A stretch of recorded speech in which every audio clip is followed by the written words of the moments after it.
pour la Tunisie, pour l'Europe, pour l'Amérique, puisqu'il s'agit de contourner les susceptibilités. Comment? Il va s'agir dans la politique étrangère, hein, de notre pays. Non, c'est juste un problème de rationalité. De faire une loi, hein, pour, en cas de décision d'aller en guerre, de consulter la sagesse du peuple, de consulter les individus. Et les individus, c'est la sagesse d'individus qui est multipliée, et non pas comme on dit, l'organisation d'un parti ou l'organisation verticale d'un parti où l'individualité disparaît. D'accord? Donc j'ai voulu faire ça. Juste pour appuyer le fait que ces dernières vidéos qui ont l'air de ne pas avoir d'impact ont peut-être eu un impact récent. Il y a 5 jours ou 6 jours, j'ai mis une vidéo et là j'apprends que l'Irak, M. Obama, que je respecte beaucoup, hein, a pris la décision de retirer l'armée américaine de l'Irak. Ce qui me fait plaisir, bien sûr, en tant qu'Arabe, en tant qu'ancienne victime, si j'ose dire, d'une coalition internationale contre les Arabes, je suis quand même heureux qu'on va retirer et qu'on va quand même peut-être, avec la nouvelle donne de cet acquis phylogénique, hein, peut-être civiliser les Arabes et mettre un peu d'argent pour qu'ils se civilisent et qu'ils deviennent autonomes. Hein? C'est important pour la jeunesse d'abord tunisienne et la jeunesse arabe. Donc c'est une proposition que je fais, que je réitère par vidéo. Comme en plus de ça, nous sommes le lendemain du lynchage du dictateur sanguinaire, débile mental, hein, ayant tiré sur sa foule, ayant tiré sur son peuple, ce qui est le comble d'un traître, M. Kadhafi, hein, 42 ans de règne, d'exploitation, hein, de meurtre à grande échelle. Il a été lynché par l'OTAN, que je remercie infiniment, parce que comme ils ont dit, et maintenant ils font attention aux mots, ce n'est plus, comment dirais-je, ce n'est plus quelque chose de poétique pour aller en guerre, celle de l'Irak, je ne sais pas, le vent de sable, ou le truc là, et là ils ont mis les mots, ils font attention aux mots, c'est important. Ils ont une mission protectrice de l'OTAN, ils ont une mission protectrice du peuple libyen, c'est ce qui est très bien. Hein? Ça se voit que ce n'est pas un cow-boy qui va y aller mater un peuple à l'autre bout du monde. Toujours est-il que grâce à ces vidéos, on peut quand même, de façon lointaine, être un peu narquois, sinon se moquer du niveau culturel du type qui a décidé d'aller en guerre pour tuer des milliers de gens. Bon. Alors,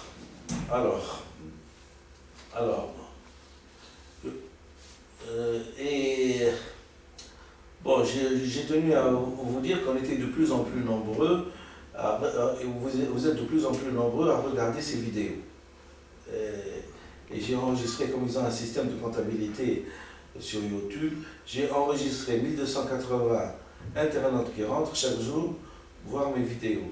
Donc ce qui fait, comme j'ai mis les vidéos vers le 8, ça fait un nombre quand même assez impressionnant de gens qui rempliraient, comme j'ai promis à ma première vidéo, qui rempliraient peut-être un stade.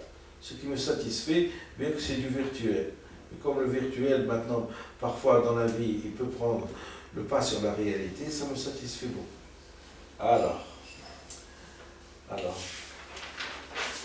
j'ai tenu à vous rappeler que, bon, je suis en Tunisie, et donc je me suis dit, je vous ai dit que j'étais l'instigateur de la révolution tunisienne, qu'on a appelée tour à tour la révolution des jasmins, la révolution des bénis non-non, et que la révolution, comme toutes les révolutions, a pris plusieurs noms, et comme je vous ai dit que la révolution était une révolution culturelle qui cherchait le changement de langue, hein, j'ai tenu à vous montrer que le vendredi 21 janvier 2011, c'est-à-dire juste 5 jours ou 6 jours après la révolution du 14,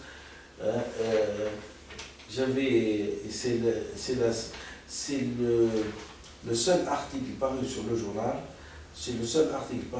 journal, qui m'a passé, qui a eu la gentillesse de me passer en deuxième page.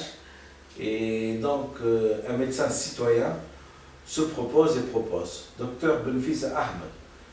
Ne sont certainement pas trop nombreux ceux qui le connaissent. Il cherche à faire entendre sa voix, à communiquer ses idées et à prendre part à l'effort général de libération médiatique. C'est moi qui a déclenché la révolution, et c'est moi qui finis par chercher à joindre l'effort général de libération médiatique. Qu'à cela ne tienne, l'expert lui a ouvert ses colonnes par conviction que tout citoyen a le droit au chapitre quand il s'agit de participer à la gestion de la chose publique. Je lui remercie infiniment, mais il s'est arrêté là. Je lui ai donné un deuxième article.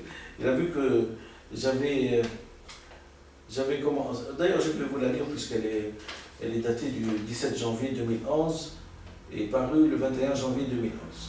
J'ai l'honneur à Monsieur le Président par intérim de la République tunisienne, à Monsieur le Premier ministre de la République tunisienne. J'ai l'honneur de vous faire part, en tant que citoyen indépendant, de vous présenter ma candidature pour faire partie d'un gouvernement de transition. Sachant qu'il est très important, sachant qu'il est très important de réussir cette transition pour pouvoir accéder à un gouvernement moderne, démocratique, image du désir le plus profond du peuple et image de toutes ses composantes politiques régionales, tout en dépassant la subjectivité individuelle et en faisant comme référence ce que dit la science. C'est-à-dire que j'ai proposé de participer à un gouvernement tout en disant que je ne rentre pas en tant que politique, ni en tant que bénévole, ni en tant que amoureux du pouvoir. Quand on est un peu amoureux, on est déjà un peu hypnotisé par les journaux, par les médias, par la célébrité. Tout, non, je dis, je rentre, mais je rentre avec patience. Si vous voulez, je peux participer à votre gouvernement, mais il s'agit d'appliquer la science. Alors, en dépassant le désir le plus profond du peuple, à l'image de toutes ses composantes politiques, régionales, tout en dépassant la subjectivité individuelle et en faisant comme référence ce que dit la science, représentante des vérités inoxydables avec le temps et que la nature humaine nous dicte. Il est illusoire de croire qu'un jour un étranger viendra nous montrer la voie à suivre s'agissant de problèmes aussi essentiels pour le futur. Je n'ai pas attendu les derniers événements bénis de ce changement pour vous faire connaître pour essayer une quelconque récupération du mouvement révolutionnaire, si j'ose dire. Je n'ai cessé depuis des années à proposer à un organisme international, l'ONU, une analyse civilisationnelle au monde arabe. Malheureusement, l'inauthenticité des relations humaines, l'hypocrisie des gens qui savent et qui se taisent, a condamné cette analyse à ne pas voir le jour. Mais cette proposition d'analyse est toujours aux mains du secrétaire général de l'ONU, M. Ben Ki-moon. Et il est premier, et il suffit d'un contact par fax pour que je puisse rédiger une centaine de pages pour la Tunisie et que je démontre que l'existence de la kiphylogénie. C'est tout ce que je voulais vous dire. Donc, c'était à l'aube de la Révolution. Bien de l'eau est passée sous les ponts de la Seine, sous le pont Mirabeau, et nous sommes donc à la veille des premières élections libres, démocratiques, hein, de la Tunisie indépendante. Ça fait donc 54 ans qu'on est indépendant, et c'est la première fois qu'on accède à la démocratie, c'est-à-dire que j'ai vu que, bon, bien sûr, leur narcissisme et leur conviction intime d'être supérieur aux autres, et d'ailleurs ils l'ont démontré,